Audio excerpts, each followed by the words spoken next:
Good evening. I'd like to welcome everybody to the May 7th River Falls Planning Commission meeting. First thing we'll do is stand and say the Pledge of Allegiance. Allegiance to the flag of the United States of America and to the republic for which it stands, one nation, under God, indivisible, with liberty and justice for all. Okay, next we'll go on to roll call. Reese? Here. Moody? Here. Woolsey? Here. Stiesel? Watson? Here. Hinsman? Here. And Mayor Toland. First, I'd like to, Hal Watson is our newest member. He's the city council rep, so Hal will be with us for at least the next year. So welcome, Hal. Thank you very much. Next, we'll move on to the approval of minutes from the March 19th meeting and the April 2nd meeting. I move for approval. A second. You weren't here. Second. I was for the second, but not tonight. I got a first and second. All in favor? Aye. Opposed? Okay, next we'll have public comments. If there's anybody in the audience has anything they'd like to stand up and talk about, sure, come on up. Hi, how are you You guys just- doing tonight? Can you sign in? Oh, yes, I can. Thanks. I'm Chelsea Richter. Yep. Signed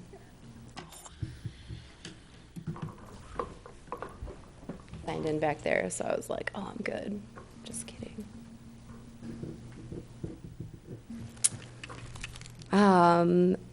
So I'm here because of the city station and the depot. They're on the agenda tonight. So I understand there's going to be a discussion tonight and some just information shared. Is that correct? I'm sorry, what? The agenda just says depot, city station. There's going to be an informational, Yeah, we're talking about, so we'll make our recommendation onto the council. right? Okay. So in interest of just saving time and keeping questions from being repeated, I'd like to ask if my public comment period could be at the end of the meeting. Yeah, during that part of it, I'll let you can feel free to come up and ask any questions, because we have representatives here. Great, thank you. You bet. That's no problem. Anybody else in the audience? Hello, good evening. My name is Elizabeth Bowden. I am a resident of Clark Street, and I am very pleased to be able to participate in getting some more information about this project. I'm glad to see that Councilmember Hal Watson has joined this committee. I've tried to be in contact to get as much information as possible about this development. I'm just pleased to be on record again saying that I think this is the wrong development for this location at this time. I understand that it's been in the city's interest for a long time, but I've lived here for 10 years, and since your last Plan Commission meeting, I've witnessed 2 major flooding events here at the river, and again, I just feel that it's unfortunate that this plan is being pushed through in such a fast-track manner. So I'm glad to be able to get some more information and questions directly to the people that can answer them. Thanks. Thanks. Anybody else? Okay. We'll move on. We'll move right on to that then. So Amy's going to give us a little presentation on this, and then staff or the Planning Commission can ask questions. And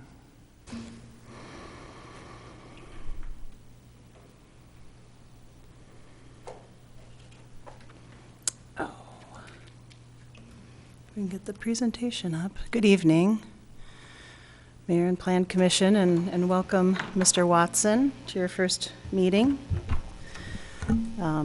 Not officially your first, but your first for now. So I just wanted to, if you'll indulge me a bit, to provide a bit more background and some options for Plan Commission as we walk through this. And then once I'm completed, or feel free to ask questions as I go, but we do have the developer and staff here that if you have questions, we can take those after as well. So just wanted to start with some background. This has been talked about at at council as well, but this is a site that had been, planned for redevelopment for over 10 years. The city's been slowly moving through that process. And today we are with a developer that is looking to develop that site. We've been working with them for years now, I think.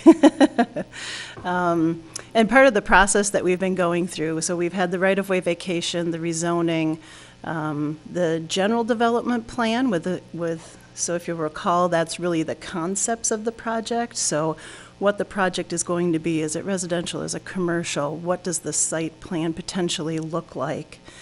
And then the specific implementation plan, which is before you this evening.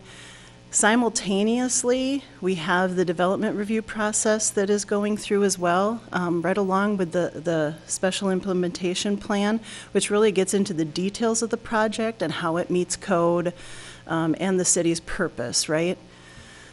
And then we move into the green items. We're not there yet, but obviously there'll be a demo permit, pending approval, footing and foundation permit, building permit, et cetera, as the project goes. So if you look at that process in the timeline then, you'll see that the GDP was approved by council. These are council approval dates back in March. The rezoning, the right-of-way vacation, and the CSM were both approved in early April.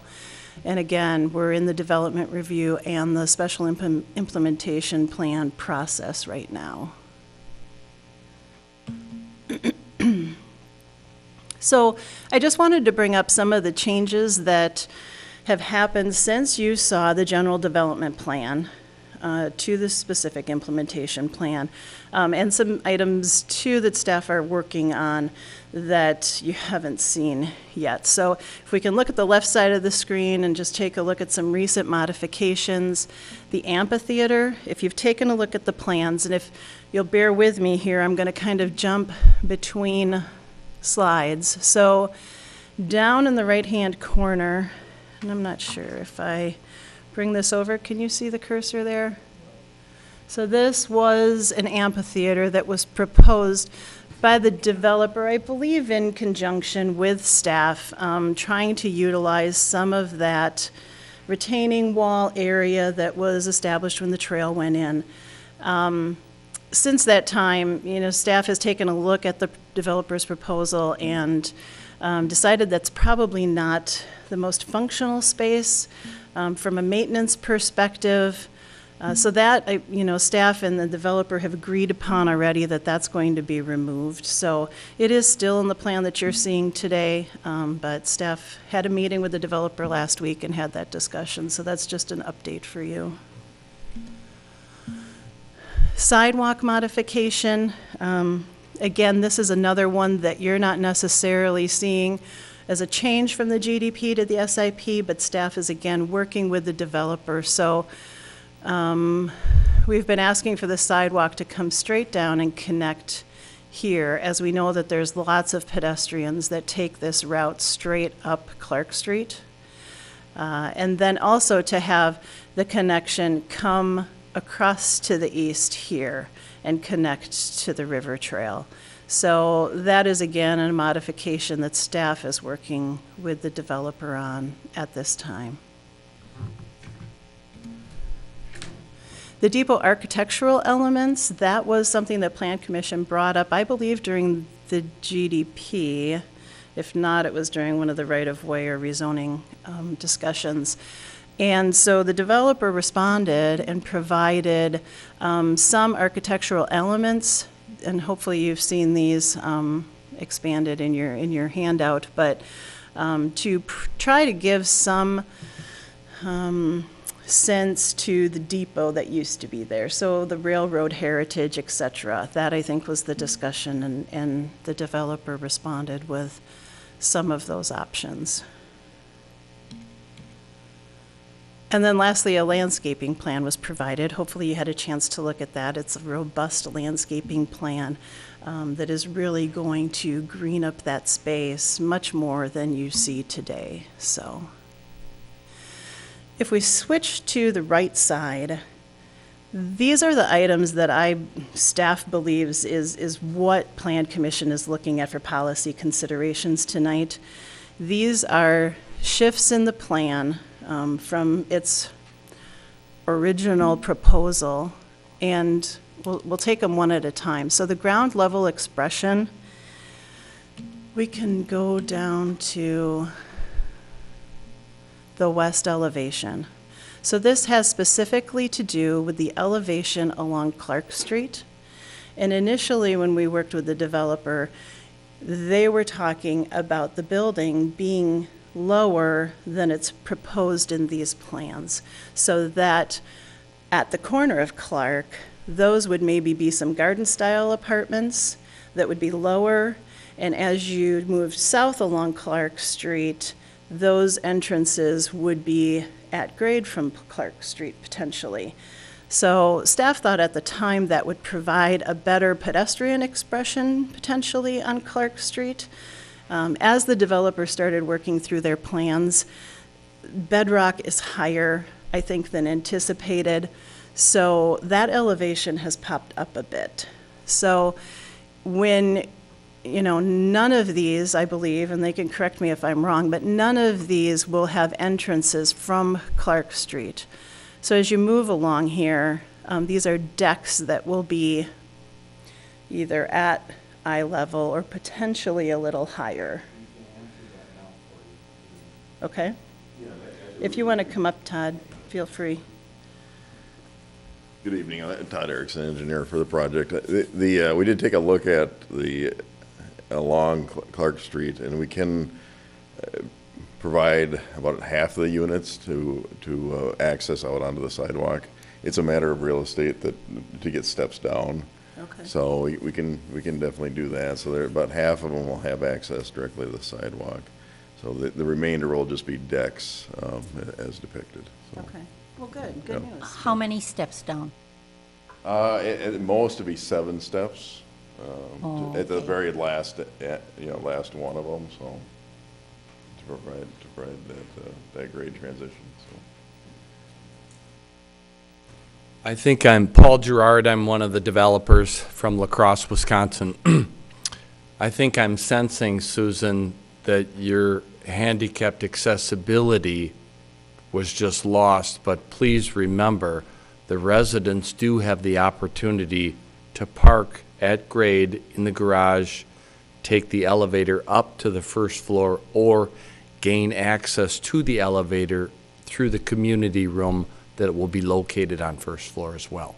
So there will be ADA accessibility for 100% of the units, just that these exterior entrances will have some steps, and that will also create some interest at the street level as well.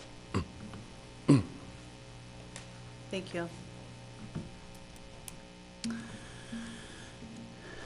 So that's the ground level expression. The ground level facade then is another policy item, I think, for your consideration this evening. And for that, we can jump down to some of the elevations. Probably the east elevation is most prominent. In original proposals, that ground level parking area elevation was much more open and was decorative block. Now, I believe it was because of insulating issues, so they decided they needed to insulate the garage, so those openings became smaller, and they shifted to a concrete panel. So staff's been working with them to provide other options to have that more of a interesting or decorative facade. The last go-round was some ivy that would grow the facade, and I believe they've been working on some other options that maybe Paul wants to jump in and talk to you about. Thank you, Amy. When we originally proposed this project, we were working with Mr. Lucero. This project started back in March of 2017. So that's how long we've been at it in your community. And when we originally were looking at this site, this larger building was on the river, and through staff recommendations, we've switched that since. We've put the smaller building on the river, the larger building up here on the street. And in the original concept, we had an open air ramp, and Amy is absolutely correct. There was a lot more window penetrations for the open air to breathe without putting a lot of ventilation systems. which complicated a little bit for us because then we have to build a plenum underneath for all the waste drains and then heat the plenum. So we looked at some of our options, so then we decided in this market, what we thought we would do is give the residents an additional amenity and have a heated garage. But by doing so, then we lost quite a few of our window penetrations, and we ended up with these concrete walls, so to speak. So, would you like me to continue? If that's Sure. the area you're going to continue to address. So, sure, yes. So, after speaking with staff and after a couple of phone calls from Mr. Simpson, we have elected through our materials provider, we will be coming back to staff and/or council with our samples of a very nice architectural laid-in-place brick veneer or a stone panel, setting the precedence for other developers in the community on a building such as this. Perfect. Thanks. And those are the options that staff has discussed, either the brick or a stone, so that especially on this east elevation, when you're walking alongside it from the river, you've got an enhanced view of that space. So those, I think, again, are the main policy considerations for you this evening. So if I jump down then to your options. So I've got, if approval, it must be contingent first on the development review. And so that was the 5-page that was included in your packet that staff is working through with the developer at this time. Lots of details that you don't necessarily need to concern yourself with. They're code issues that like I said, staff is working through. You can add other contingencies as you see fit, particularly in relation to the policy considerations that we just went over. And then it would move on to council for final approval in the process. So if you're not looking to approve this evening, then I think they need to know what changes need to be addressed, and if you wish for it to come back to Plan Commission in June. Your other option is to deny. So if you have questions, we can. Well, I was just going to say, I think my biggest concern was the exterior and the plain cement slabs, which they're taking care of now. So I have no problem okaying this with the contingency that obviously their new look comes to staff, because staff knows what we want. So that it comes to staff and you guys okay it. Sure. Otherwise, I have no problem passing this on to the council. I think they answered the two biggest questions here tonight by working with us on that, so. Sure. I'm not sure how the rest of the planning commission feels about that stuff. But that was my comments, because I think he's right. This is a project, this is our first, this is our first project we're putting on the river since we did the corridor plan. And that my biggest concern was, and they've done a great job of meeting my concerns of, this needs to look and function phenomenally, because this will be the project that 20 years down the road, anybody else builds along the river, and we can point at this project and say, this is what we expect and this is what we want. So those are some of my concerns, and they've done a good job of meeting them so far, so I've got no problems. I guess it's up to you. So are we in guys. a kind of a discussion mode here? Yes. Well, go ahead, say. Questions, comments, Al. whatever you have. Thank you. I am really not happy about the fact that there's like 60 things that are not yet done. And I think it just, to me, in kind of in the big picture, how is this commission supposed to do its job, which is to approve the specific implementation plan and pass it on to council when when there's so much undone. And, you know, our job here, in my mind, is not just to say, okay, staff, you guys figure it all out. Our job is to review what the staff and the developer bring forward and to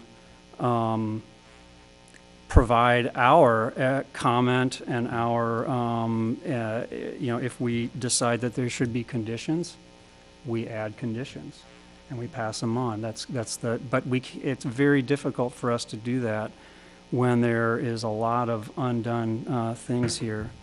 So I guess my first question is, you know, is there a grading, drainage, and erosion control plan with all of the elements that are supposed to be in a specific implementation plan? I may lean on Mr. Ronsky here, but I don't believe that is complete at this time. What I saw from the piece that was in our packet was there's 1, 2, 3, 4, 5, 6, 7, 8, 9, at least 9 things in the stormwater management part that are undone yet. In addition to things like there's no drainage maps for the areas that are flowing into the site. There's no flow rates to know where the water is going, or how much water is going to be leaving the site.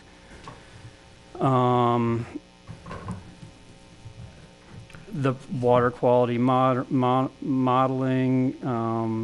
hasn't been done. Storm sewer sizing calculations haven't been done. The infiltration system has to be designed for half of what is found in the field, and that hasn't, I don't think, has been done from what I see on this note. So that's a concern for me. The utility plan, or at least there was a note that the transformer locations were not included in the plan, and that's a requirement of a specific implementation plan. Is there a lighting plan that was submitted with the SIP? We did get that Monday. Yes. All right. And I'm assuming, So, like as- any other project, they won't get any, what's the word I'm looking for? They won't get any okay, they won't get any permits until they meet all this stuff, like any other project we do, right? Even with Plan Commission approval tonight, forwarding on to Yes. council. Right. They do not have full approval, no permits. Right. Will be Even when, issued. even if council okays it, it still doesn't get done until So they that meet all the list was requirements. included to show you the kinds of things that staff is working through. However, as I mentioned, that really is the code punch list, and staff doesn't have any hesitations as to those being major issues that would uphold this project. Right, but how are we supposed to do our job if we can't see these plans that are supposed to be included in a specific implementation plan? I mean, I'm looking right here at the code for our city, Chapter 17, specific implementation plan requirements. I'm just saying, So I would I never- think this is, you know, I don't like it. I understand, I hear you, Mr. Watson. And, you know, we can't comment on a lighting plan when no lighting plan has been given to this body to comment on. We can't comment on the city's shoreland zoning setbacks and how they're being met if it hasn't been provided, you know, to us. So I'm disappointed at the current situation. I could add to Thank you. that. I have some issues with a little bit of the kind of sometimes a cart and horse thing with that, and I had some questions, and I requested some information from Sam, who gave me some information about stormwater runoff, you know, are they building to grade, that kind of thing, and I got a great answer, but I felt like that kind of information should be part of the decision-making, and I'm hearing people in the public also speaking to those questions, and so then it triggers questions from me as well, and I like the dialogue that we had with, you know, because planning commission members and council members talk to staff and just try to get questions answered. And I started thinking, well, the pieces of information that you gave me, Sam, were really thorough, and I really appreciated that, and I thought, at some point, how would this kind of information get out to the public or get out through the process for us? And so I can see where you're coming from with some of that kind of the order of things, so. But do we have, I don't mean to interrupt you. Yeah, go ahead. Do we ever, on the planning commission, as long as I've been on it, I don't recall ever in development seeing planning plan, or lighting plans, or stuff like that. It seems like we will be getting a little too, Detailed? detailed, a little micromanaging, a little too much. I mean, we know it's all there because that's what staff does, that's what you guys do. But I think we might be getting a little too into, I understand this is part of a larger discussion as to the process, and that's something that we've discussed that we'd be working on in the future. A lighting plan typically would be included in your plan set, so you could take a look at it. I would never anticipate sending you a stormwater application and plan. That's just to the level of detail. I mean, they are hundreds of pages thick, and the engineers dig through them, but I don't expect staff to. So, I mean, commission members too. Would there be a special reason to do so, considering where the development is? I mean, we have a lot of our stormwater plans in place, and they're pretty solid throughout the city, but being next to the river could maybe be an exception to that, where there would be more consideration. I don't know if that's... Again, as we move through the process, sure. So, again, for stormwater management, and I apologize, I don't have a direct answer on the previous stormwater question because Crystal is doing the predominant review on it. I just want to generally talk about stormwater. Our stormwater management requirements are incredibly strong. Some of the, they're looked upon very highly throughout the whole state and beyond. They're codified. They have performance-based requirements that can be met in a multitude of ways. We set out the performance requirements. They're all engineering-based, volumes, rates, sediment removal, those type of things. They're models that are run to do that. Either they meet the requirements or they don't. It's not something where, again, it's us checking the code. Have they met the code? And that, again, I think what we want to tell you at a general development plan standpoint is the general layout of this land. Yes, they appear to have areas allocated for stormwater. The detail is going to be forthcoming in the specific implementation plan, and that's what we are getting now and going through those. But as Amy said, we won't produce a stormwater report here and go through HydroCAD computations and things. It just isn't. It just I isn't wouldn't the way it goes expect down. that. Excuse me. I just don't like seeing that it's not even done, that parts of it aren't even done. So I that's agree. my, It would be my nice concern. to be able to say that we've approved the stormwater management plan at this point, but it's not approved, and it won't be approved until it meets every code requirement that's in the book. yeah. And hell, I agree with you. I agree with you 100%. I think the way I look at it is, it's up to them to get it done. If this gets delayed because they're not getting it done, there's nothing we can do about it. But I expected a lot more done too, but at the same time, it's like, okay, well, they haven't got it done. Well, we're not doing anything until they get it done. I have no problem okaying and sending it to council, but, I know exactly what you mean by, a little disappointed that there ain't more if it's done. So, Can I speak to that? yeah. I can tell you that I'm complete with the stormwater analysis. We have analyzed the site. We are reducing the rate of runoff from the site. We are infiltrating water beyond what the code requires. And if you would like to contact me tomorrow, I could sit down with every single analysis and go through that with you and determine and show you all of the analysis that has been done to this point. We have been working with staff and will continue to work with staff until this is 100% in their mind approved.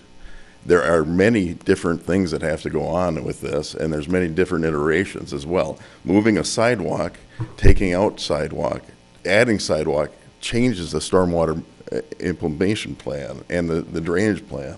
So it doesn't come down to the final it's brass tacks at this point is what we're working with. So to say that we're not complete is not correct. It's an iterative process that goes through many changes, many analysis. There's things that I didn't think of, that staff thinks of, that the contractor thinks of. To tell you what has, we put out an addendum for construction documents. The change of that from the previous submittal to staff, that will be about maybe a 2% change in the actual construction of this project. So to give you the total dollars and cents of what the changes have been talked about from the initial staff review to the second staff review. So there's very little change that has to happen to meet the code and requirements. It's just a matter of how we analyze it and how we implement what's on site. So there's to say that it's not done at this point is not correct. It's not done to a point that it's that it can be submitted and approved by staff, but we're working through those computations. I've got for drainage analysis, the current design, and which is from the staff's review from last Thursday, which when we received it, we tried to work through all of those requirements which you had listed, which are mostly a number of items that are just notations that are mislabeled or something like that for the most part. We are actually reducing the existing conditions runoff from 2.84% or 2.84 CFS to 0.44 CFS in the 2-year event. Okay, so that there's very little water that runs off of this site because we're infiltrating it and holding it on site underground. So we've got a stormwater system underground that will handle that. And then all the way through from the 2, 10, 25, and 100-year events, we're reducing that runoff from the site from existing conditions. And we're also infiltrating water where water was never infiltrated before. Okay, it's a difficult site. There's rock. There was an old gas station on the site. There's a lot of debris and rubble on the site that has to be analyzed and gone through. So there's other things that are happening outside of what staff is recommending, and I'm getting feedback from contractors as well. So there's much more that has to happen. I get disappointed in the system is that there's no trust placed on a licensed professional engineer of how to meet all the requirements any longer. It's like it's just analyzed to death from everybody else, and from start to finish, I could go out and tell a contractor how to build this thing without a plan. I mean to that level. But we're working through. To make my point, I guess we're working through with staff, and we will satisfy every requirement that staff has, the state requirements as well, because there's another level of permitting there as well. So this is my 26th year of doing this type of work, and I can get it completed to meet all the requirements. So, and hopefully that will give you some solace on approving this and letting us move forward with this, because we are on a tight timeline. There's a number of items outside of this body that also for financing purposes that have implications on deadlines as well. So staff has been more than helpful and very detailed oriented on reviewing this, because I know that the sensitivity of the river is a very high priority, and Amy had expressed that we've got a very robust landscaping plan, and that is in part to take respect to the river itself, and to bring this back so that you can't, in 15 or 10, 15 years, you can't see those buildings because there's going to be so much vegetation in front of them that they won't be seen from the riverside. There's other things that we're doing as well for stormwater. We're trying to increase the time of concentration on the site, run it through grass swales, leave a naturalized grass area. We've got areas on the project that we're not going to mow. We're bringing in wildflowers. We're going to bring in aspen trees that they'll sucker and then create like an aspen wall, essentially, through that whole embankment. I mean, the amount of trees that we're bringing in alone for, that we've got for, See that in some of the drawings. yeah, and then there's actually a landscape plan that came through that we had submitted as well, so. I mean, it's an iterative process, and just understand that fact of it. You've got a very professional staff here that you should rely on. And most cities don't have that. River Falls is fortunate that they do have that. And I can see that, I can see from my understanding from a planning commission member as far as wanting to be involved in the details. I would suggest getting involved with staff and coming in and sitting down with them and going through it, because there's a lot of engineering, architectural information it's already here at City Hall, and be involved in those city meetings, you know, or make presence that way, and get involved that way if you have questions. Or I got my phone with me 24 hours a day, so I'm free to answer any calls too. So if there's any, specific, questions in stormwater, I'd be happy to analyze that.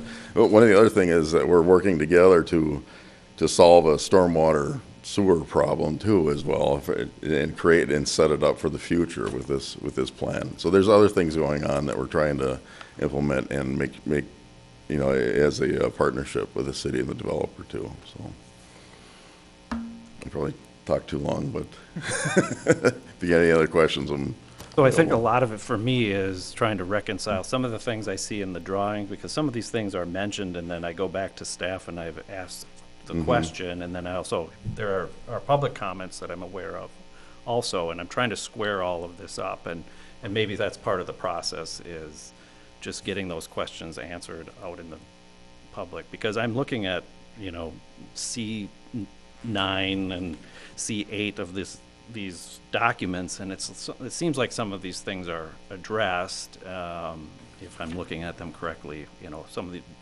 the handful of issues, but it's me trying to square it all together. So. More comments, more questions? I'm wondering if it would help if you explained why it's on an accelerated, why the timeline is accelerated and important. I know it was in our packet. Well, I would tell you that this is the timeline that was agreed upon between the city and the developer. So staff is working hard to stay on that timeline, as is the developer. They do have financial considerations in their financing for the project that are set, and if we stray from this timeline, it affects their bottom line. Now, does that mean that we have to approve? It doesn't. So it's your consideration as to where we are in this process this evening. I just want to comment that in 10 years, I think maybe around there that I've been on Plan Commission, I have never seen 5 pages of details presented to us. They have always stayed within the staff purview. And I was amazed, Brandy, for one thing, that you go through and do all that and manage to sleep at night. Anyway, I think we really have an opportunity here. And I do have faith in staff to not move it forward, take the water issue.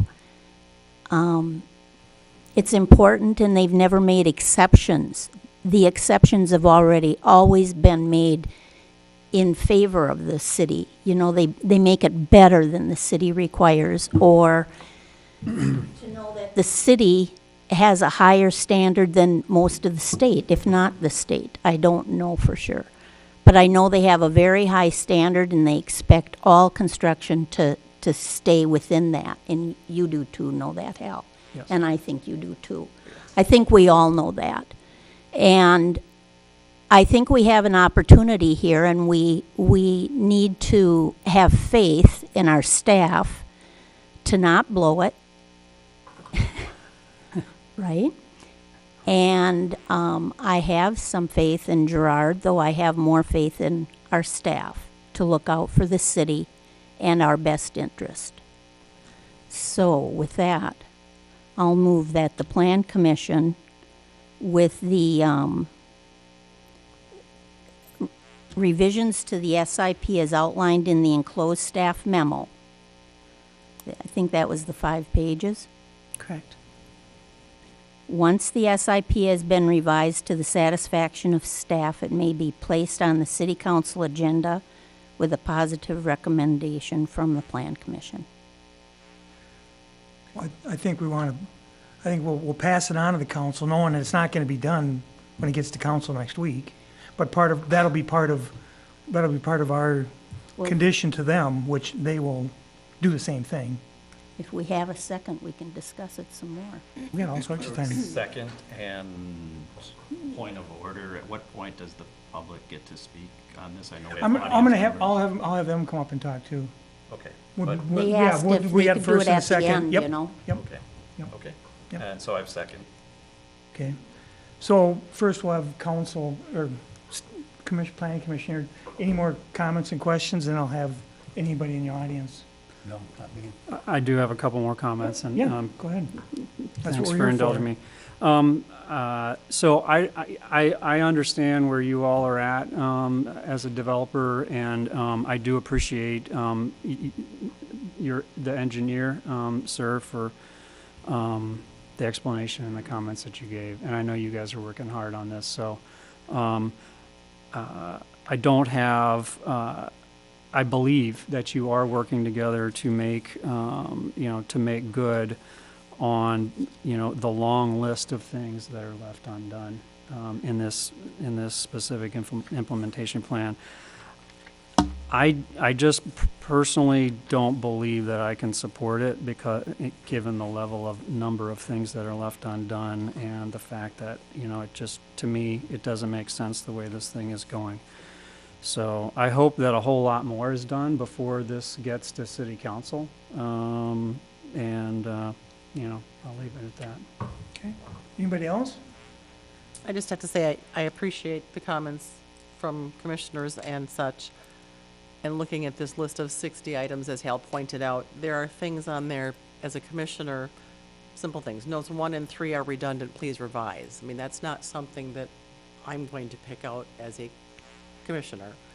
So out of the 60, there are many of them that they appear to be clerical issues or things that I think that's what staff is for, to be able to catch those little misinterpreted rewrites, whatever it may be. I'm not going to find those. So I appreciate that it's a long list, but many of the things that I read are small clerical things that I wouldn't see. So thank you for all that you've done. And yes, there's a list, but I have faith that you won't make the wrong decision if we make a decision.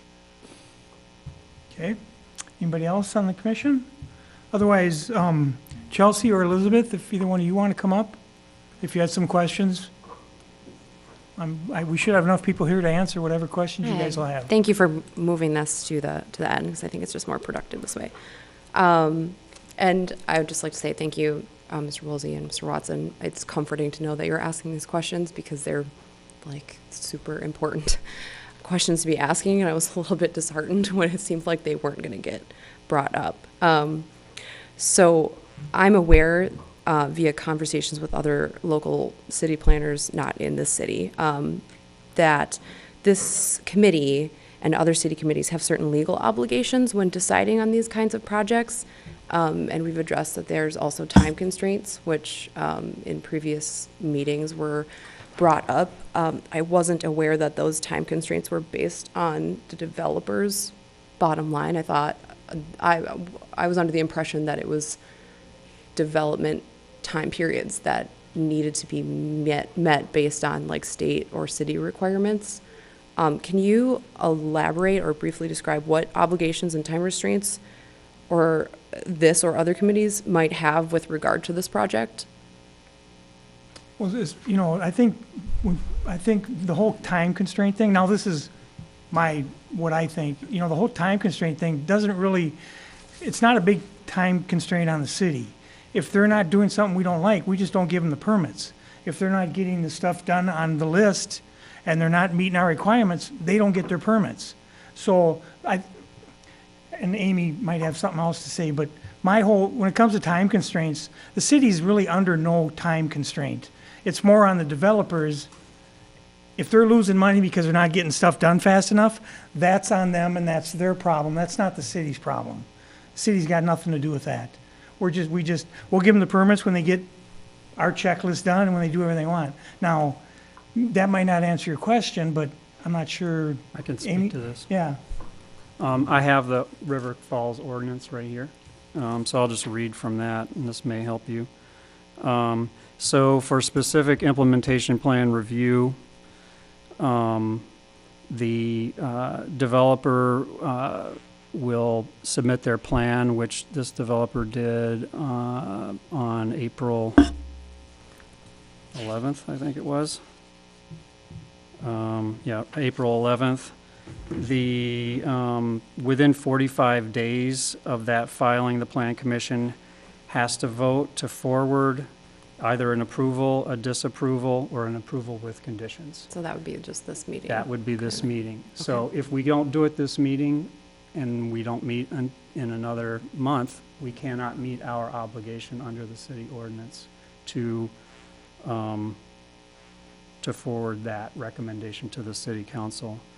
And then after 30 days of whatever happens here tonight, the city council has to either approve, reject, or refer it back to this commission for further review and recommendation.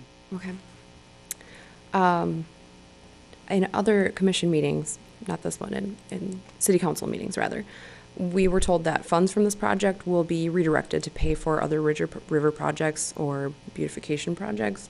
It wasn't super specific on what those would be, or how much. I think we had some numbers, but I was wondering if you could again state how much money that would be, what projects if we know what those would be going towards specifically. And there was also mention from one city council member that these funds might be used to purchase future properties. Can anyone elaborate on any of that? I don't think we know exactly. I don't think we can. And there again, Amy's more adept at this than me, but I don't think we can say it's going to be this dollar amount.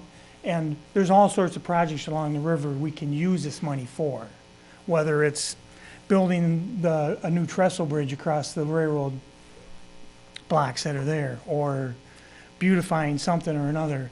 I don't know. I don't know if we've said it's going to be used for this, and this along the river yet. So that would be in the tax increment finance project plan?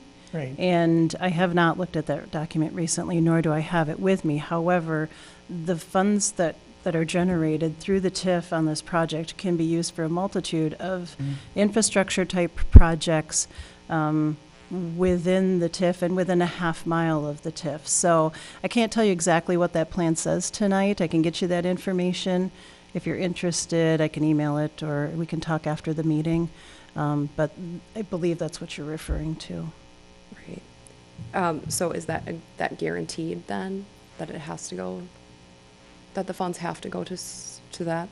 Again, I would need to look at the plan and see the level of specificity that is listed in those projects in order to be able to answer that for you. Okay. And the TIFs would be in the Kinney Corridor, and so the model for it is the Kinney Corridor is part of the model of some of this.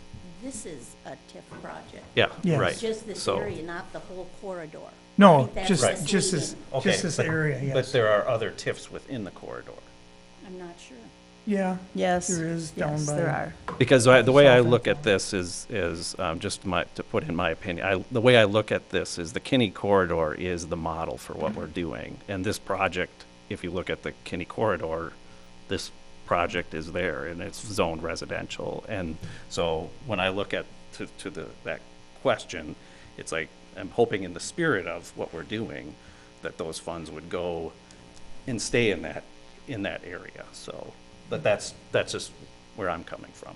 So, I don't know, some Well, folks with, might have with, another with, opinion about that. with TIFs we've done before, any money generated within those TIFs have to, we can't take that money and bring it out and build a road 15 miles away. It's got to stay within that TIF district. Within that 2 miles. of Or the TIF. within a yeah, half a within- mile. Or half mile, excuse me. Within a half. And there was a list of potential projects in the TIF, or in the tax increment finance district plan that was approved by the council. I think it was 4 or 6 weeks ago, which included a list of items, and some of those items are right here, along the river.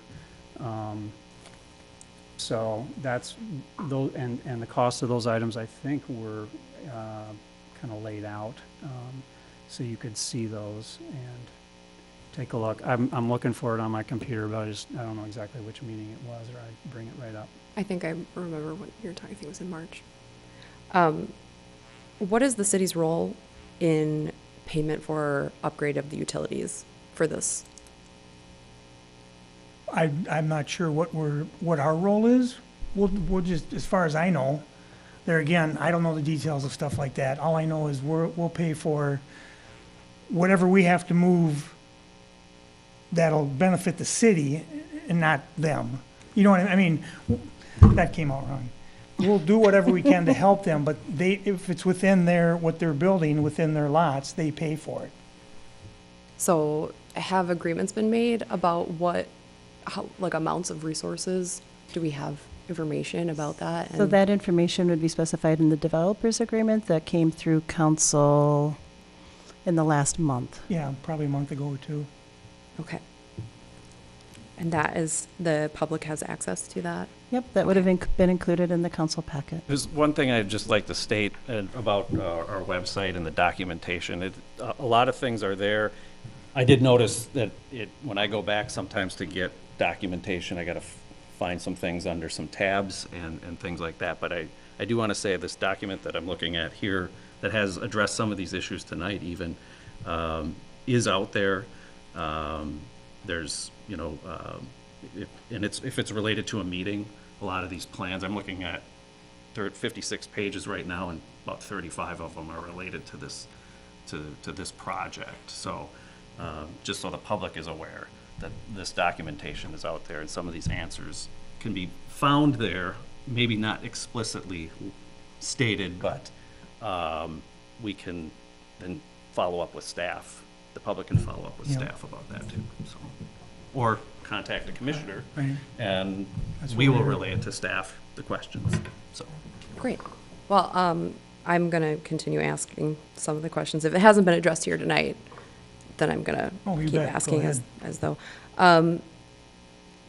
In a previous meeting, we discussed that there may be issues due to increased traffic in this location. The city station and the depot will be blocked off on 3 sides. According to one of the meetings, the exit point to the north is going to remain closed per the developer's request. The east side is obviously the river, and then the south side doesn't have direct exit point either, so they have to exit via Clark Street, one end of which is a dead end. It does hook up to the street here that's adjacent to the building, but it's going to be 70 units for families. It's going to be a lot of cars, and also there may be some issues in case of emergencies where there's one street, and I'm wondering, has there been any conversation about how emergency vehicles might be able to attend to those buildings in a worst case scenario? Reed might be able to answer this better, but there again, once we get all the plans, they go to the fire department, they go to the police department, they make sure everything is set up for them to be able to do what they need to do there, first off. So, now, I don't know if they've officially done that yet, but there again, that's planned. Once we get all the final plans and we know exactly how it's gonna be laid out, that'll go in front of the police department, the fire department, the EMS, everybody. No. Been completed.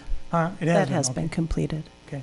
Is there is there another entrance besides the Cedar Street entrance? Because I'm looking at least one of my maps here, and I'm not sure I see that. Is there an entrance No. on Clark Street directly? No. No, okay. I'm not sure then I understand your question correctly. In order to exit the property, they'd have to go on Clark Street. Oh, okay. Was all I was saying. From the Cedar Street intersection there. Well, I'm not sure based on these plans exactly where Cedar Street meets up with the doors. I'm on Cedar Street here, but I don't know like what the parking lot is Okay. specifically or what the exit is gonna look like. From what I can see in these pictures, it's, Clark Street is gonna be a wall of building, which would make an exit on one end or the other. So they'd have to take Clark Street and then it could go to Cedar Street. But Clark meets up with Division there, so. Okay. Am I? The main missing- entrance is on Cedar Street. Entrance is on Cedar. Yep. Regular entrance is And on show this Cedar. to you if you want to see You it. can go left or right on Clark, or you can go Great, back from up to Cedar straight into there. If you want to look at this, you're welcome to. I don't know if you want to or not. She might have it up there, so. Oh, yeah, right there. So this is the entrance right here. Right. Does that help? Come out on Cedar. Left or right on Clark, or straight on, head on Cedar. I think the question remains similar, but just thank you for clarifying what street we're talking about. Will this, I know there's going to be a lot of utilities that are going to have to be run down there. It's a lot of units. It's downhill. Will this be used as an opportunity to update aging utilities that are in the neighborhood if we're running new lines? I know that wouldn't be the developer's choice at all, but I'm wondering if the city has thought about. Here again, this might be something for Reed, if Reed can answer.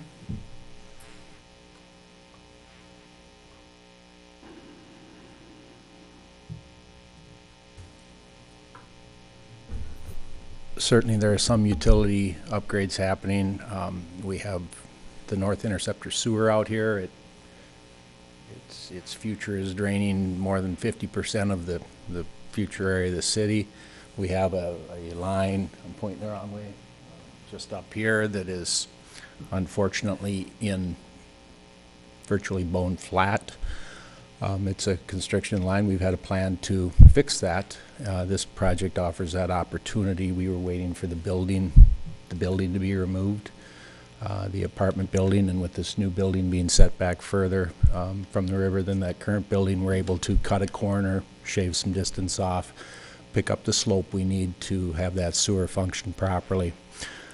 There's kind of a hodgepodge of water main out here. Again, that's being cleaned up by this project. As you know, Cedar Street used to be the bridge, and quite frankly, the main road. It used to be what Division Street is today. Well more traffic on Cedar Street in the past. There was more traffic on Clark Street in the past. I have traffic counts from 1976 where it's shown twice as much traffic as we'd predict from what we have today, plus the redevelopment that's happening here. So the streets don't need to be upgraded. They're too wide, if anything, for today's standards, but there's not a capacity issue with that. There are utility upgrades being done with the electric, I know. I don't know the details of that. Kevin Westhouse could speak to that. But there's some, I believe the overhead lines going down Clark Street are being removed, and they're going to be put underground, is my understanding. So certainly that's, an upgrade. Buried lines are less likely to be taken down in a windstorm and trees, things like that. So again, it's an opportunity to do some of that, those upgrades too. So yes, we're seizing on some opportunities. Thanks, Reed. That's good to hear. All right, so I'm going to move on to the public access. What specifics are in this plan to ensure that public access is maintained, and how are we able to hold the developers to the plans? Public access to what? To the riverfront. Oh, oh. The City- yeah, The path, city's going to continue to own a lot, you own all that in front all of still. the river frontage, plus the path, plus a little bit more. And we will hold that in fee title, and it's designated as park, not park, but conservancy area, something like that. And we were talking about sidewalks. That was addressed earlier, that there may be some changes that would move through their lot. That would be public. Yeah, Public easement? yeah, public down to the, That's a good question. across the path, yep. Okay, great. So, redirecting water is something that we already have talked about, and not to beat a dead horse, but it is a big concern. Big concern for the city too. I know that the commission is just being asked to approve based on the information that they have, and with all due respect to their engineer, I'm not doubting that he is putting a lot of consideration into it. But I definitely feel for having to work with the city is probably a more complicated process than just other development sites. But yeah, this is very important due to the site. So if we don't have that information, I don't see how we can proceed. We just need to be asking these questions. So I'm going to ask them. We know that section of our city is a floodplain. We had major flooding this year, which is unusual amounts of flooding, but flooding nonetheless. Our current code is what is set down here, but we had massive erosion of the bank. The river came up over the bank. This is what rivers do. And we have huge gaping holes. I can provide pictures. The holes are there due to erosion with our current code are very large. Okay, so they're being addressed, but nonetheless, this is a situation. Even our former city developer mentioned that the reason that this current apartment was so difficult to upkeep was because of flooding. Like, this has been a problem. We know that this is what's going to keep happening in this location. So this plan is just not complete without stormwater management and a drainage map. If they have it, I just think that if we're going to be making this decision, we need to know what we have, even if it's not not complete for approval. I don't think that's required that their work be prepared for approval. It would just be great if we had it when we're making this decision. And I'm just wondering, are we, I think he described a little bit, I was wondering about the measures that would be taken to keep this facility dry and like what the city's role would be in that. It sounds like they have some plans for like getting that water into the bedrock and keeping it under the building. So that's good to hear. When we're talking about the value, the values that are put on how much water is being pulled into the ground, I've heard several comments saying this project is going to allow more water to be filtered through than existing conditions. And in previous meetings, when they described existing conditions, it didn't sound to me like they meant grass. They were talking about previous conditions, like that this project would actually bring us up from what previous conditions are. So I'm curious if we're talking about, when we say existing conditions, are we saying that the infiltration is going to be better with this project than it is with literally what we're talking about, existing conditions, or are we talking about previous conditions? Because I think... No, I think they're talking with what, yeah, come on, Reed.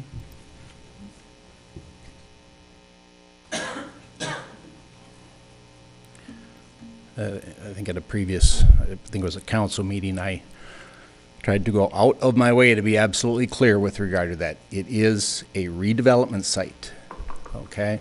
Rather than leave a grain elevator, a gas station, and a freight depot in place for 20 years as we sought redevelopment opportunities, yes, it was taken down and planted in grass. No, we are not holding them to having it act like grass. We are looking to better the site as a redevelopment project. We do that everywhere in town. That said, because it is so close to the river, we've implemented another set of performance-based requirements. We did this as a afterthought. When we created river setbacks, there was a desire through various commissions and committees to not be so stringent on the setbacks in the downtown area, that we did want to see development and redevelopment embrace the river rather than turn its backs to it, or not, not have any ability to redo a Family Fresh or redo a some of the old Ben Franklin, things like that. So there were thoughtful revisions made to the ordinance that it actually requires them to make the site perform better than it was before. And so again, it's built into the code. That's something that we will be checking thoroughly. That's something we did with this building. This building is virtually the same process that they're going through over here. Portions of this building are in what would otherwise be this 175-foot river setback. The state setback is 75 feet. So in areas outside of downtown, we said stick to that 175 feet, which is huge. Down here, we said this area from 75 to 175. If you're building in those areas, you need to improve the drainage. You don't get credit for 100% of what was there. You get credit for 50%. Again, it's a way to incrementally improve things as we develop and redevelop.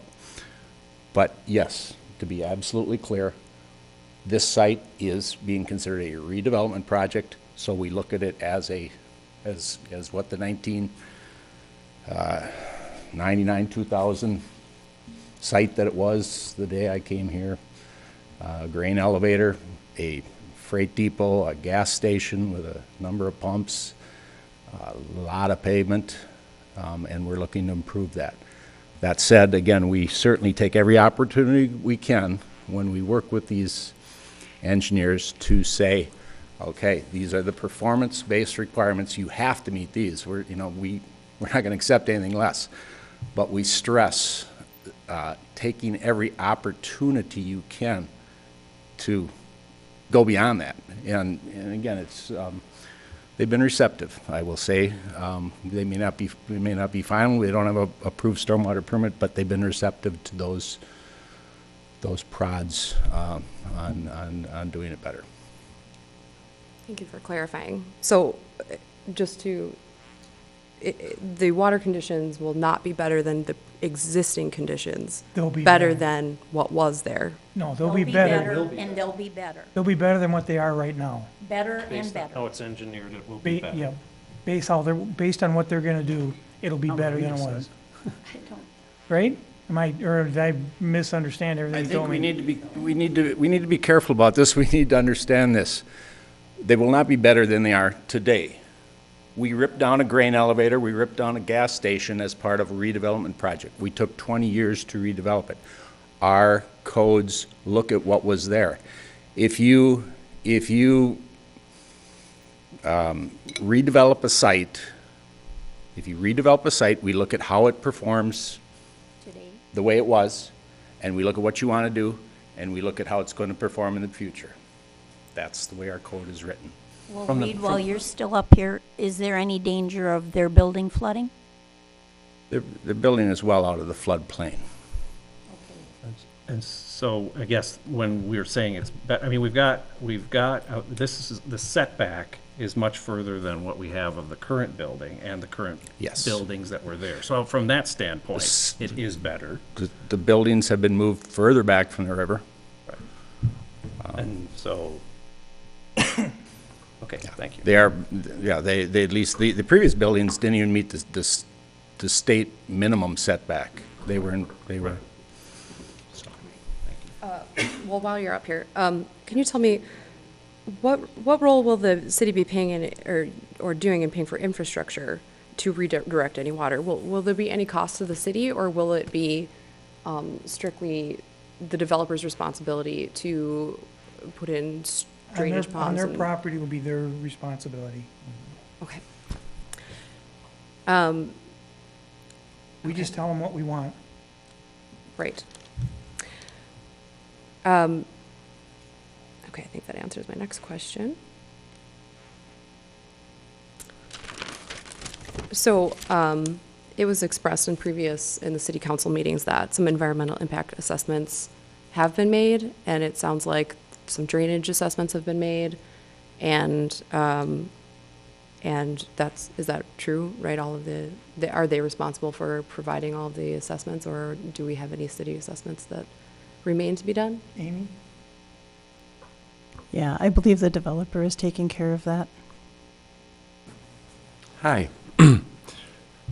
I'd like a chance to address some of your concerns after you're finished, but just to speak of, we conducted a phase 1 environmental study, and there were some unknown substances, so we bit the bullet and we did a phase 2 environmental study because of the gas station that was located in the south corner of this, and we're going across that with a lot of utility lines.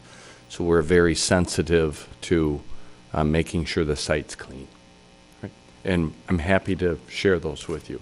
All right? Thank you. Yeah, that was actually my next question is if the Planning Commission has reviewed that information, and if the public is available to see those. Yeah, everything they do with the city will be available for the public to see. Is it like currently available? As far as something like that, usually doesn't come, that's up to staff to make sure they're doing what they're supposed to be doing and meeting the right qualification, I can't think of the word I want to use, but meeting what they're supposed to be doing. We leave that up to staff. Right. I'm just gonna, go ahead. So after the meeting, I'm happy to get your email, but not only is the investing partner member, but the 1, 2, 3, and 4 lending institutions want to see a copy of those phase 1 and phase 2 plans as well. All right? I'm going to just skip ahead and ask one more.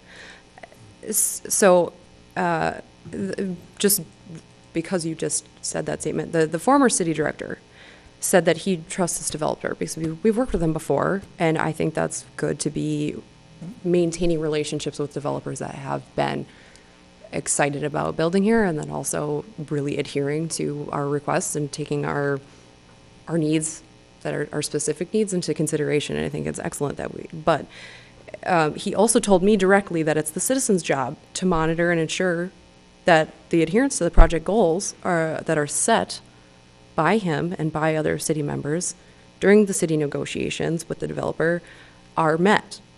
So I respect that the city is responsible for reviewing these, and that, but to have the information available to the public after all of the decisions have been made, I don't think that speaks to the citizens' right to maintain accountability. And Bud told me that that was our job, was to make. Bud. Mr. Lucero? Oh, buddy, I'm sorry. Yeah.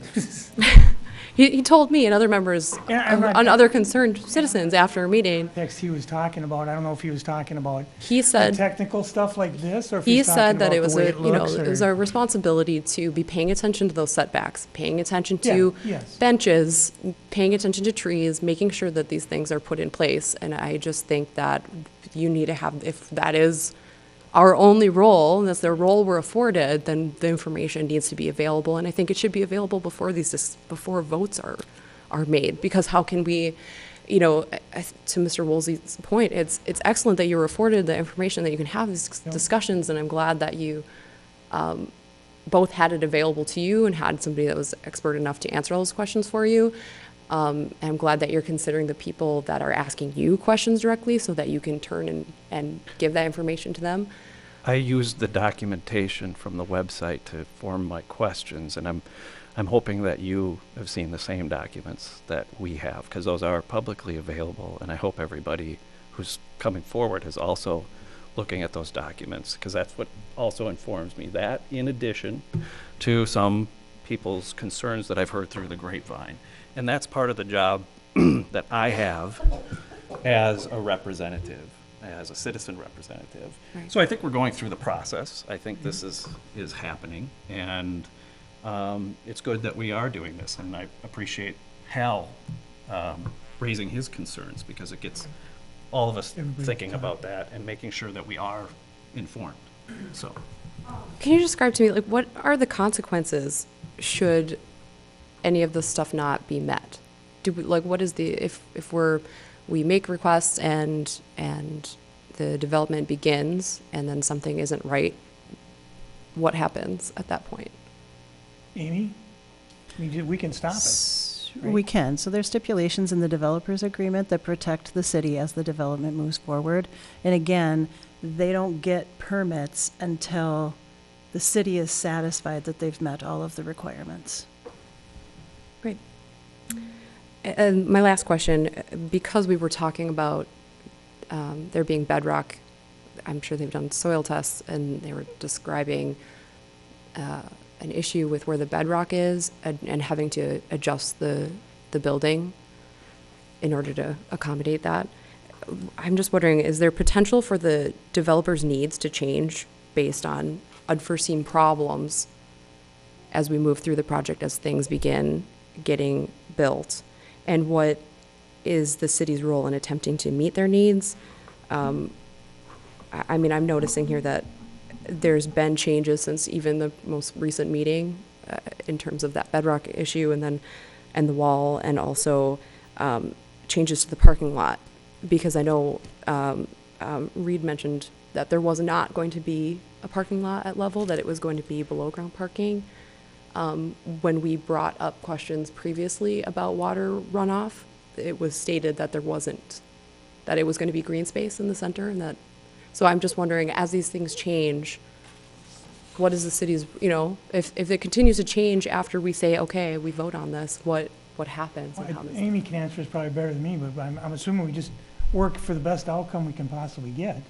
Sure. I mean, as you look at the complete development proposal project on a project this complex, it speaks directly to Todd's point that this is an iterative process. So, right, the developer comes to town and takes a look at a site and says, hey, I have a product that could look like this. What does the city think about that? And the city goes, yeah, that could work here. That could benefit the city as a whole. And so then the developer starts to expend funds and dig deeper. And as they do, their phase 1, phase 2, and stormwater plans, those things come up. So that's where we are. We're in the hot mess of this right now, right? As they get their details to the city and we get to that approval point.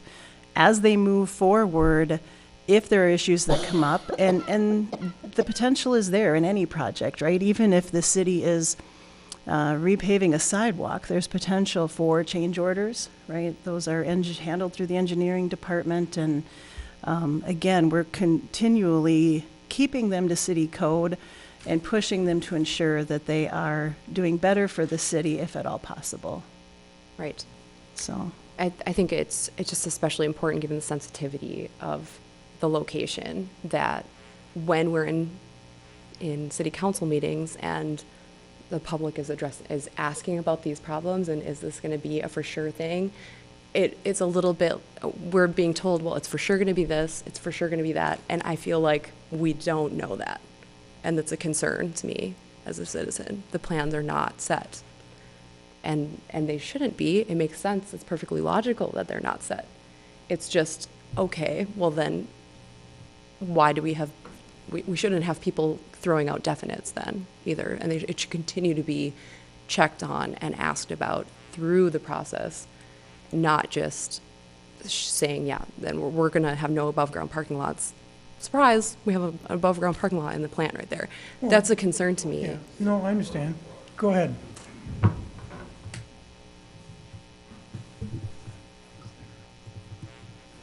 The discussion that took place regarding parking lots was at the city council meeting, and Councilmember Gagne was asking about whether underground parking was basically a good thing or not.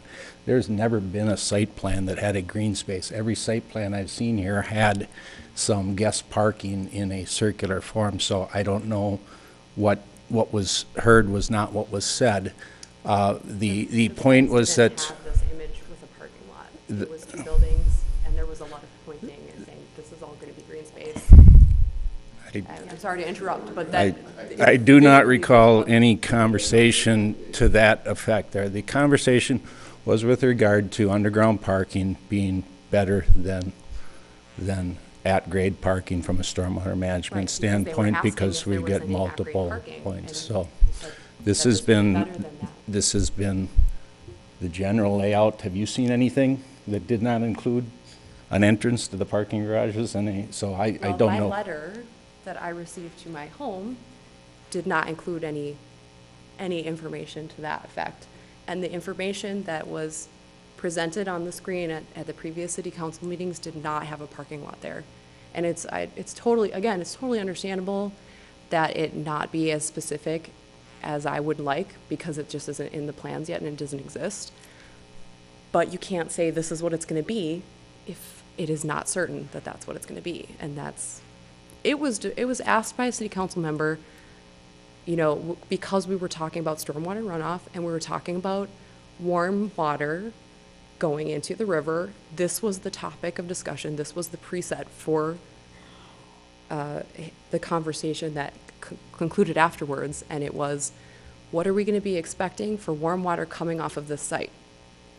And it was described that there was going to be below ground parking lots and that they were better than above ground parking lots in terms of warm stormwater runoff. It was not described at all that there was a parking lot there, and the visual that we were given. If I could maybe address that, I'm looking at the document that was received by the Planning Commission for this meeting. On page 25 of 56, there are at grade level images, and I could see where one would maybe think that there isn't a parking lot in that area, but I believe that's the plan that we've had very similarly throughout the process. So it could possibly be that the images that you saw if they were at grade, might have appeared that way, unless it was this particular aerial perspective. It was an aerial perspective that just had a generalized outline of the buildings, not nearly the specific. It didn't have the exact shape of the buildings, and it didn't have any detail as to what the sidewalks would be, and there was no image of any parking lot. Those get filled in as the project goes on. Right. Understandable. Totally logical. Okay. However, the question was asked at the city council meeting about stormwater and about hot water coming off parking lots. There was no mention of an at-grade parking lot at all. The only mention was that there was below-ground parking lots. In the city council meeting that I believe occurred in March.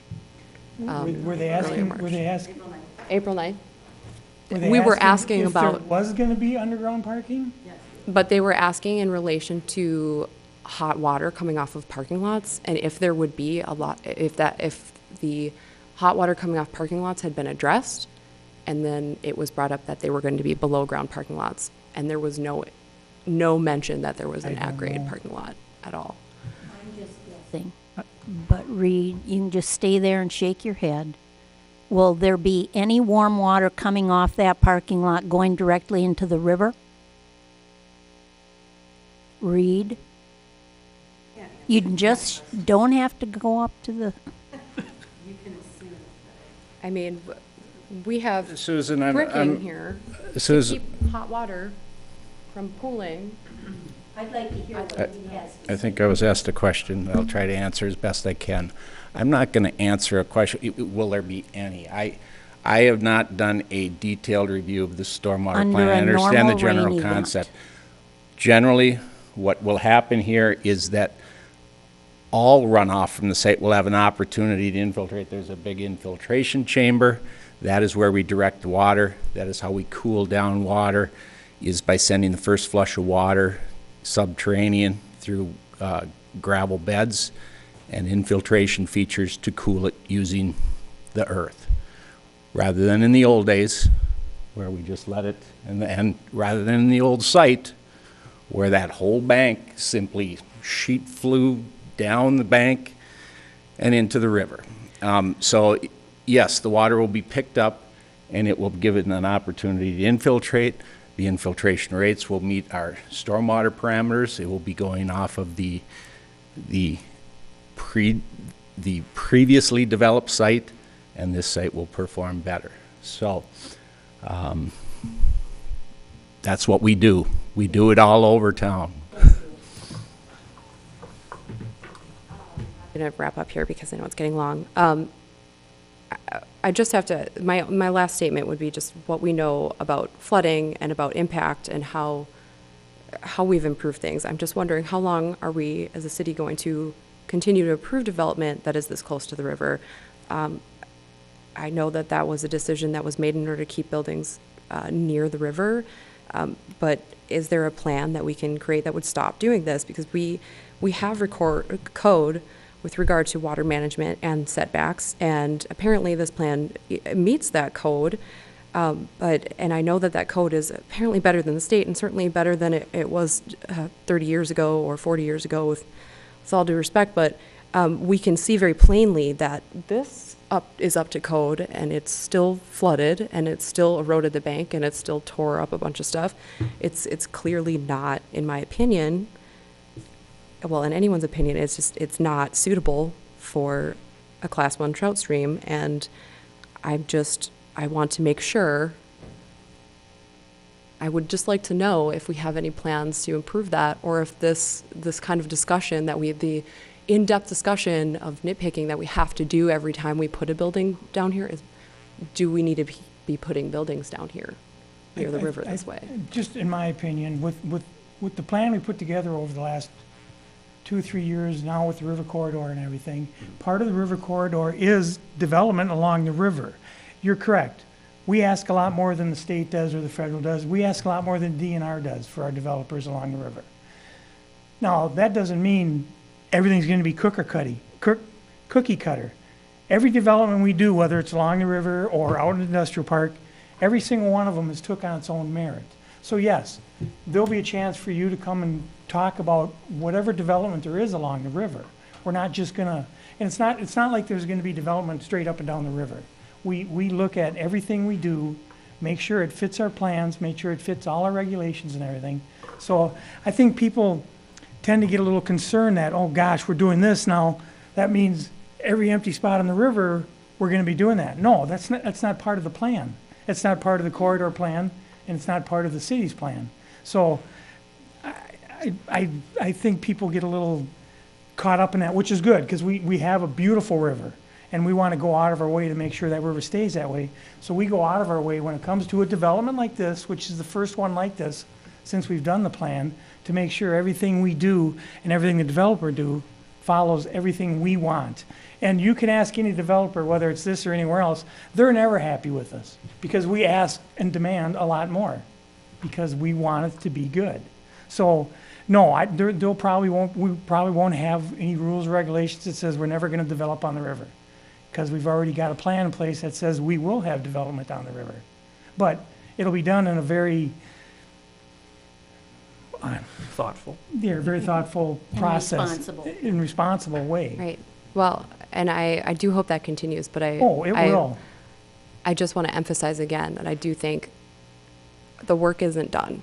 The work to approve this isn't done. It's not here. What do you mean? As far as, like, the list and stuff? Right. And that's another part of the process that they're not gonna be able to do anything until that is all done. Just because we're okaying this and sending this to council, even if the council okays it, it goes with the contingency that they don't get anything from us. They can't shovel a shovel full of dirt until they meet all of our guidelines. They meet all of that whole punch list has to be done before they can set foot on there and do anything. Right. So, But in order I to hope- ask the proper questions and have the stipulations. Yep. Again, I just think the council needs to have that information more complete Well, in order well, to make a decision. And Yeah, no, and that's fine. And I appreciate all your questions. Speaking of questions, I'm going to call the question. Okay? Can So- we have the motion over, or what? Yeah. State the motion. State the again. motion again with what you wanted. We already got a first, you already got a second. Yep. First and second, you can just restate it so we know exactly what Okay. we're voting on. I have to find the place in this. I move that the Plan Commission direct revisions to the SIP as outlined in the enclosed staff memo. Once the SIP has been revised to the satisfaction of staff, it may then be placed on a city council agenda with a positive recommendation from Plan Commission. Okay, and we got a second already? All in favor? Aye. Opposed? Aye. Okay.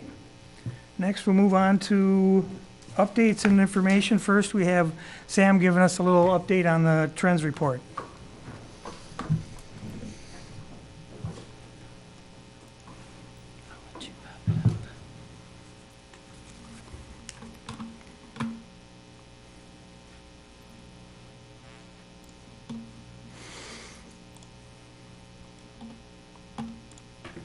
Good evening, everyone. Thank you for reading through such a dense packet tonight. I will not read this to you, and I hope you got to read most of it, but I will give you an overview of what changed, since a lot changed since the last trends report, and my intentions with those changes.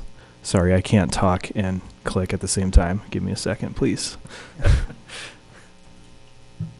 This looks different than my desktop. Here we go.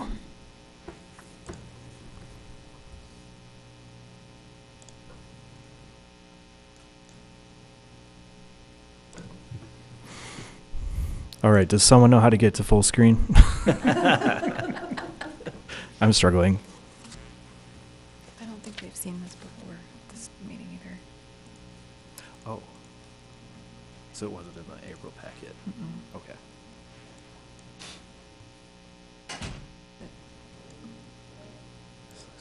Sam, we're just about talking about putting our trust in staff, and then you do this to us. Yeah. Well. Where are your expertise lies? This is secondary. One thing real quick. Stormwater is Yeah.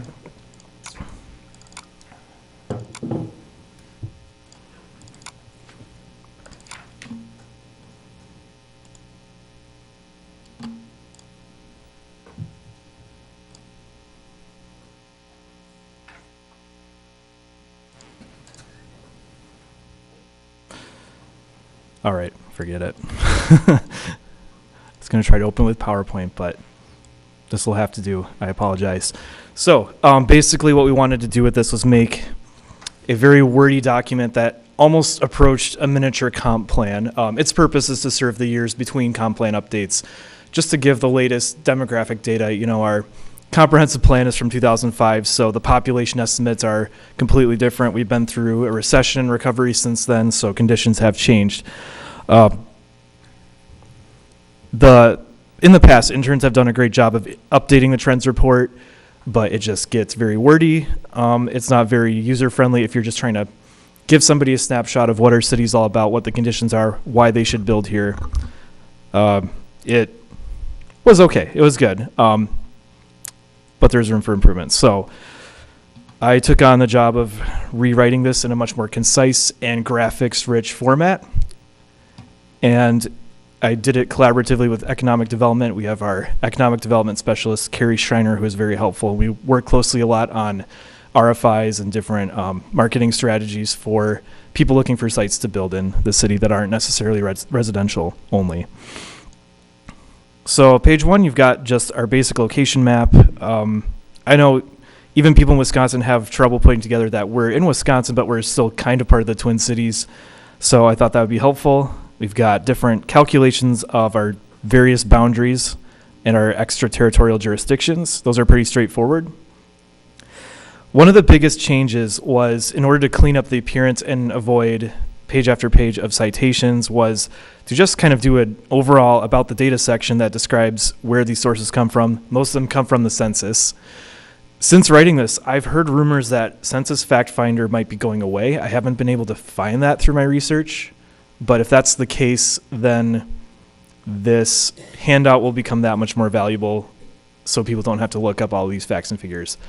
Don't quote me on that. I don't know if that's happening or not, but it's something to keep in mind. So we start out with these highlights: population, income. growth, commute time, we're doing pretty good if you look at these quick facts, and that's why it's important to isolate them and kind of have them towards the beginning where it's easy to pick up and gain something at first glance without having to read in depth into it. We have a comparison of our demographics to our surrounding communities, so the townships in both counties, the state, and the Twin Cities Metro. None of the Twin Cities Metro comparisons existed in previous trends reports, and I thought that might be an important consideration to add to this report. Here you see more of the graphics. It's a lot more of the same demographic data broken down by year.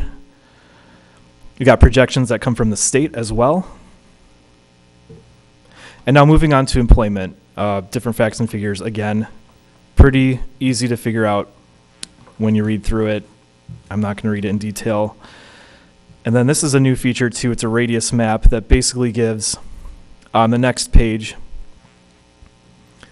the different shades of blue correspond with the different radii and give a quick snapshot of how much, what is located within a certain driving distance of our area.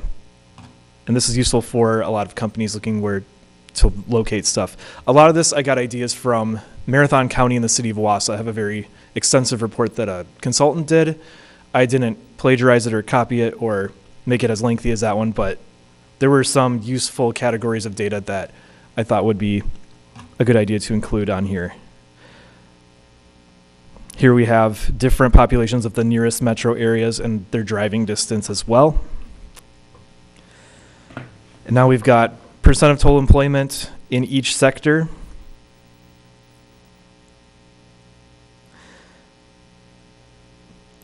This green bar should be moved. I will explain that in a second. So location quotient basically is a measure that maybe not many people are familiar with, but it's what share of the industry do we have relative to the average nationwide. So 1.0 is the average. If you see, we have more agriculture, forestry, fishing and hunting, and mining, then quite a bit more than the average. The average would be 1. When I flip these two graphics around, because it made more sense, this green bar did not carry over, and I will fix that before that gets uploaded to the city website. That green arrow will indicate where 1 is, so it's easier to tell if we have a greater or a lesser share than the national average of each industry. Now, a lot of this data from the Development Fast Facts comes from Dave and Angie in permits, different applications we process, and it gives us an idea, especially when we just finished the Maxfield housing needs analysis. Okay, well, this is the needs we have for housing. How many permits are we actually issuing in a year? And this kind of gives a snapshot of that, and we're tracking that actively beyond this trends report. We call out a few of the biggest projects that we approved in the past year. For example, Campus View is a pretty sizable student-oriented housing going in. Aldi and Culver's, they're new to River Falls. And then just a brief description of Kinney Corridor Plan. We're currently doing the Campus Corridor Plan, just to keep people aware of what the current and recently completed planning projects are, because then they might think, oh, there's something I might gain from that, and then I'll go check that plan out specific to my own needs. For the corporate park, we snapshotted the concept layout from MSA, and then we have our existing concept lots of what's developed and what's available in each business park, and then an overall location map of where those are relative to each other and relative to the main interstates. Housing is pretty straightforward again, just facts and figures of how many households, owner-occupied, household size, renter-occupied.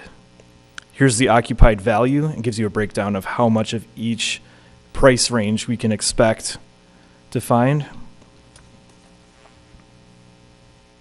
Education, basically the latest enrollment totals. People might not know that there's both a college and a tech school campus in River Falls when, they might think of it as a small town if they're not familiar.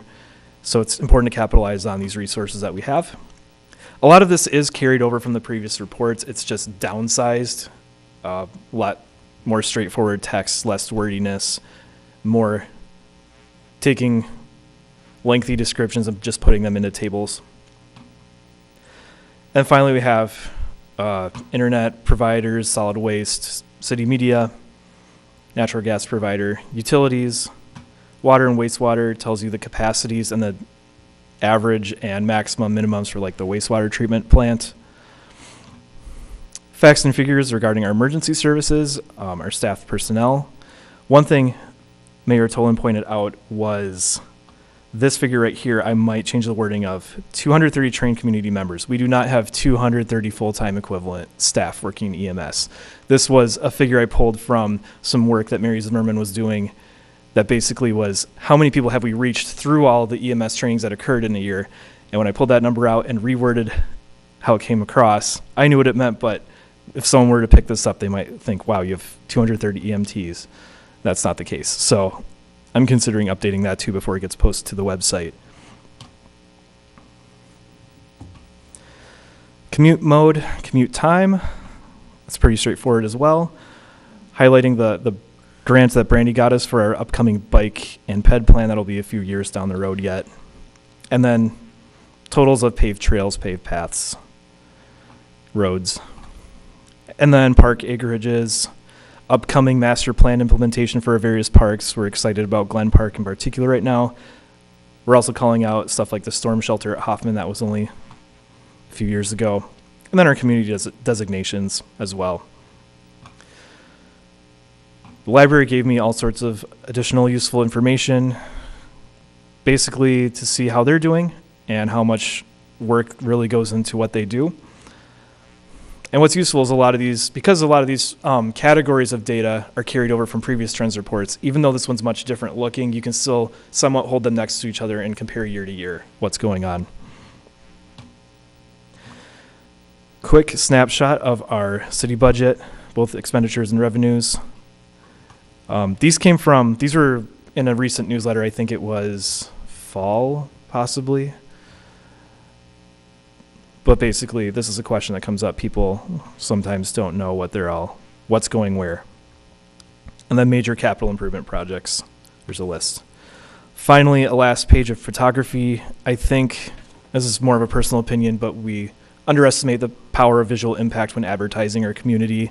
And this page is kind of an ink waster, so it doesn't have to be printed. I put it at the end. For that reason, you can print off the first 18 pages if you want to save a little ink, but for someone who's never been here, maybe you want to include that last page. So guess I'll welcome all questions and observations you saw as you walked through it yourselves. Go ahead. Questions, comments, anyone? Of course I do. Go ahead.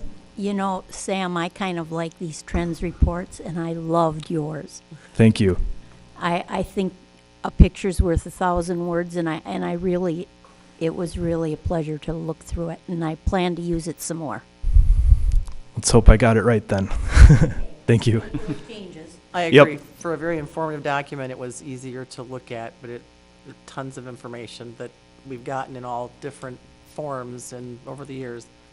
So I appreciate all the work you put into it. It's very good. Thank you. And going into this, we thought, well, let's settle on a layout that each year it won't take this much effort to reproduce every year, something that's just good to go. You have to quick update totals. Others have expressed interest in adding some other data they have that might be valuable. We kind of missed the deadline for that in terms of producing this first, so we can revisit that next year too, and it won't be too much additional work to add that. Thank you. I can honestly say this is the first trends report I've read whole. Because usually before this, there wasn't a lot of visuals. You know, we're a visual world now. And this made it so much easier to read because you had more graphs. And instead of before, you get about 3 pages in, it's like, holy crap. And fewer footnotes. Yeah. You know. So it's a good condensed version that you're going to then be able to just plug in the numbers as you go. Right. So when I look at that DOA number from Wisconsin, that impressed me, the population growth 2040. They're projecting 18,305. That's in the city limits, correct? Is that how they project Correct. it? And so, do you know what method they use to project that, or is it? And they're doing that for every city, or how hard is it to get that data? There's a spreadsheet you just download. One thing you'll have to be aware of if you ever look into this is sometimes, for us, it's tricky because we're on a county line. So sometimes if you're looking at a spreadsheet, you might only see Pierce half or St. Croix half of River Falls, but others have it all together. I think it's, the difference is municipalities versus minor civil divisions, I think is how they differentiate. I can't remember offhand, the page isn't in front of me, but if you ever get to that, just let me know and I'll walk you through it. And you might not know this, but I mean, do they have it broken down by what, any kind of demographics for if you were to look at a trend like that? And the reason I ask is if you look at different things like, you know, we're always considering housing needs and things like that, and if we know that arc and what the numbers would be, I suppose it doesn't get that granular though. The state mainly just does the overall projections from what I remember. There might be some other limited characteristics of the data. It's mainly the census data that you'll go for breakdown by, you know, age, household size. And that one gets tricky because they can't really forecast it, but they do basically an abbreviated census called the American Community Survey. And that's tracking over 5-year periods, and that fills the gap between the 10-year census years. And that's all online. Okay. Yeah, sadly, they don't really forecast a lot of that stuff, but that would be really helpful to know if we could figure out someone who does. Thank you. Yep. Anybody else? Okay, thanks, Sam, it was very good. Yeah, job. thank you. Excellent. Nice. Okay, next will be the Downtown Alley Project. And Amy will give us a little presentation on this. Boy, he's tall. Boy, that makes me feel short. Okay, so this is just going to be a brief update so that you're in the know on one of our work plan items. So this was the Downtown Alley project that was on the Community Development Work Plan. And documents are in draft form at this point, so I didn't bring them along, but just wanted to give you an overview of the project. So this project is in the 2019-2020 Capital Improvement Program. And so we're forming what that's going to look like over the next 2 years, and we'll be approaching downtown property owners about it. So what it is it's reconstruction of alleys in the downtown as an economic development promotional effort, and an opportunity for property owners to split the reconstruction of the alley 50-50 with the city. So we've picked up 4 blocks, starting north at Division, between Main and 2nd, and going down to Elm Street. Those 4 blocks will be the first ones that we'll approach this year. And giving them the opportunity to upgrade their alley if they so choose. And so how we're going to approach this is that we'll contact all of the property owners within the block and give them the opportunity and information to say if you would like your alley upgraded and if you would like the city to pay 50% of the cost of that, this could be a project in 2020. The opportunity for them is that their portion of the project could be assessed over 5 years. And if you think about the block, we're going to look at it from a lineal foot perspective. So if you're a property owner on the alley, depending on how many lineal feet that you own on the alley is pretty much the percentage of a vote, let's say, that you'll have. And the city, if you think about it, owns quite a bit of property on a few of these blocks, so we'll remain neutral in that vote. We'll let the property owners that own there make the decision. So what happens if there's a majority of property owners, but not a full consensus of property owners? At this point, we're saying if more than 50% of the lineal footage of property owners want to move forward, then the project will move forward, and those properties will be assessed for the project. So right now, we're moving into the project interest phase. So we'll be sending out letters and working with the bid board as well. They're going to be providing information to business owners in the downtown about the bid and doing a survey. So in these 4 blocks, they'll also be able to provide a project data sheet on this for the business owners as well. And we'll give them a deadline well enough into the future to allow them to consider their options and ask any questions they may have. And then we'll assess whether we've got 50% on each block or not. If, say, the 300 block decides they're not a proponent of this and they choose not to move forward, we may then go out and move farther south and offer that opportunity to next blocks to see if they're interested. We would probably need to get bids yet this fall so that we're prepared for construction next year. So it'll be a time factor in how much we can continue on and ask if folks aren't interested.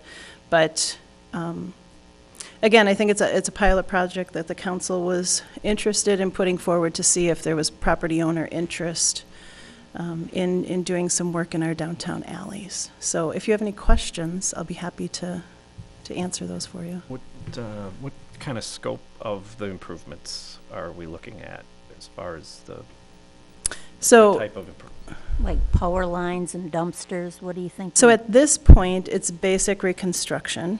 When I talked to the bid about this, they did bring up their projects for combining trash along the alley as well. And we have talked to the utility as far as burying power lines. So those two items are currently not included. Right now, we're just talking about basic reconstruction of the alley. But if there's 4 blocks that are interested, then we can go to bid and say, here's the issues that we're seeing with the trash receptacles, and here are some opportunities. Do we want to address these while we're working on the alley? And we can go to the utility and say, okay, we've got 4 blocks on board. Utility, do you want to work on burying those utility lines? So that's going to be a work in progress as we move forward. So if this seems to be working good downtown, seeing it as a pilot project, will we move up into the neighborhoods then? That is to council's discretion. Okay. Just wondering. And at this point, we're saying, right, this is a pilot project of 4 blocks, and council will need to assess how it goes in these first 2 years, and if it is a priority that they want to fund in the next, in the future CIPs, so. Is there any way to kind of have some rough cost estimates that you can talk to property owners about so they have an informed way to make a decision? Yes, I do have that. So the approximate cost per alley is $89,000. So private property owners would be responsible for about half of that, $45,000. City would pay half. And then it would be divided amongst their lineal footage. So we have maps specific to each property owner that will go out in the letter with them so they can get a rough estimate as to the dollar amount that we're talking about. Thank you. And you mentioned they'd be able to assess that over 5 years. Correct. Okay. Good. Yep. All right. Anybody else? No? Thanks, Amy. You're welcome. Do you have anything else? I do not. Okay. So next we'll move on to our calendar. Our next plan commission will be June 4th. June 8th. No, oh, I'm sorry. It'll be the 4th, though, right? The 8th is Our incorrect. agenda was wrong. It will be the 4th. 4th, I'm sorry. Yes. Yeah. Well, I know it is an 8, but it's supposed to be a 4.